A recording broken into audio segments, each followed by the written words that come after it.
آپ کہہ دیجئے اے کافرو جس کی تم عبادت کرتے ہو میں اس کی عبادت نہیں کر سکتا، اور نہ تم اس کی عبادت کرنے والے، یعنی تم اللہ کی عبادت کرنے والے نہیں ہو، تم سب یہ بہانے بازی کر رہے ہو، میں تو تمہارے معبودوں کی عبادت نہیں کر سکتا،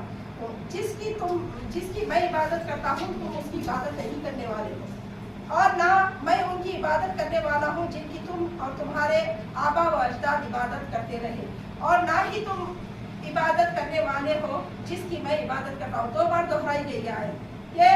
ولا انتم عابدون معبود ولا انتم عابدون معبود، 2 بار دہرا رہی آیت کو، اور بیچ میں ایک آیت آ رہی ہے ولا انا عابد ما عبدتم، میں جو ہے نا تمہاری معبود کی عبادت نہیں کر سکتا، تمہارے لیے تمہارا دین ہے اور میرے لیے میرا دین ہے۔ تو یہ کب ہوا، یہ کیسا آیا؟ یہ کہ کفار مکہ کی ایک خطرناک چال حق و باطل میں سمجھوتا تھی۔ اس صورت میں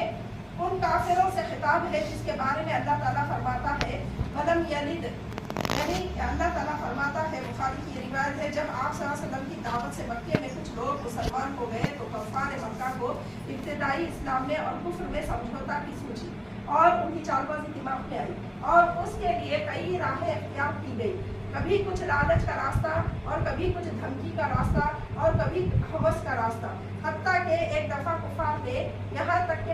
پیشکش کر دی کہ آپ چاہو تو ہم آپ کے قدموں میں مال و دولت کے انبار لگا دیں گے، حکومت چاہو تو وہ بھی ہم تمہیں دے دیں گے، اور مالدار اور حسین لڑکیوں سے تمہاری شادی کروا دیں گے، ہو تو تمہیں چاہیے تو بولو مگر ہمارے معبودوں کی توہین نہ کیا کرو۔ من جملہ ایسی تدابیر کے ایک تدبیر یا تجویز یہ بھی تھی کہ کافروں نے آپ سے کہا کہ 1 سال تو ایسا کرو، نہیں تو 1 سال تم ہمارے معبودوں کی عبادت کرو اور 1 سال ہم تمہارے اللہ کی عبادت کر لیتے ہیں، سال تم ہمارے معبودوں کی عبادت کرو۔ کفار کی یہ تدبیر